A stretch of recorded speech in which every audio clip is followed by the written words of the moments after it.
আলাইহিসসালাতু ওয়াসসালাম হত্যা করার জন্য রওনা করছেন।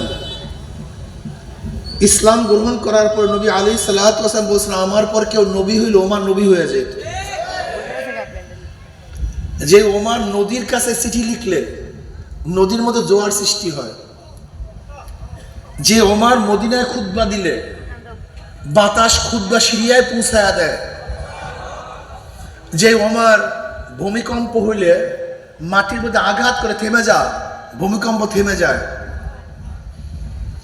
অথচ ইসলাম গ্রহণ করার আগে ওমরের চেহারা, মাইক কমায় দেন, ওমরের চেহারা বুঝার বিষয় আছে, কথা ঠিক না? ইসলাম গ্রহণ করার আগে ওমরের যে চেহারা ছিল, ইসলাম গ্রহণ করার পরে চেহারা, যে চক্ষু ছিল ইসলাম গ্রহণ করার পরে চক্ষু, সেই হাত, সেই পাও সব আগের মতোই। কিন্তু ওমরের মধ্যে এমন কি পরিবর্তন হলো, মাটি তার কথা শুনে, পানি তার কথা শুনে, বাতাস তার কথা শুনে। দেখেন বিলালে হাবশির মতো গোলাম, যার কোনো দাম ছিল না, চেহারাও ছিল কালো, হাফসার লোক, নিগ্র, নিজেও গোলাম, বাবাও গোলাম, দাদাও গোলাম, এক টাকা। আর আপনারা জানেন তৎকালীন সময় গোলামদের সাথে যে ব্যবহার করা হইতো, জানোয়ারের সাথেও তার সাথে অনেক বেশি ভালো ব্যবহার করা হইতো।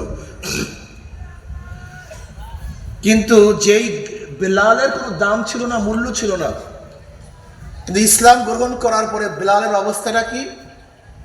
বেলাল হাটে জমিনের মধ্যে, পায়ের আওয়াজ আরশের মধ্যে। কি বুঝলেন?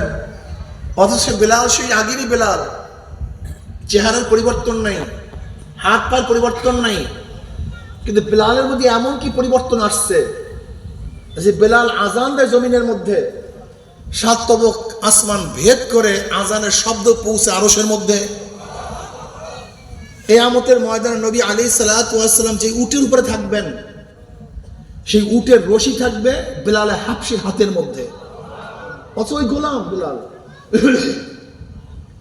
এমন কি পরিবর্তন হলো? কি চিন্তার বিষয় আছে কি না? এইটাই চিন্তার বিষয়। দাহিয়াতুল কলবি রাদিয়াল্লাহু তাআলা আনহু নিজের হাতে নিজের জন্মদাতা 70টা বাচ্চা নিষ্পাপ কন্যাকে জাতা কবর দিছে। এর চেয়ে নিকৃষ্ট কোনো ব্যক্তি হতে পারে না, মানুষ হতে পারে না। ইসলাম গ্রহণ করার পর সে দাহিয়াল সুরাতি জিবরিল আলাইহিস সালাতু ওয়াস সালাম অধিকাংশ সময় দুনিয়াতে আসতেন। কি পরিবর্তন হলো দাহিয়ার মধ্যে! বাগদান আগেকার কথা, এই জমানার মধ্যে এরকম হাজারো লোক আছে যারা একসময় মানুষ ছিল না, ডাকাত ছিল, মানুষ ছিল না, চোর ছিল, মানুষ ছিল না, গুন্ডা ছিল, মানুষ ছিল না, খুনি ছিল, মানুষ ছিল না, জালেম ছিল। কিন্তু ইসলামের ধনে ধন্য হওয়ার পরে তারা আল্লাহর ওলি হয়ে গেছে। এরকম নাই ঘটনা? হ্যাঁ, চেহারার পরিবর্তন হয়নি। লা তা'মাল আবসারু ওয়ালাকিন তা'মাল কুলুবুল্লাতী ফিস সুদূর। আসলে এদের বাহ্যিক চক্ষু অন্ধ হয় নাই, ভিতরে একটা চক্ষু আছে, সেই চক্ষুটা অন্ধ হয়ে গেছে। কথাটা বুঝাতে পারি না?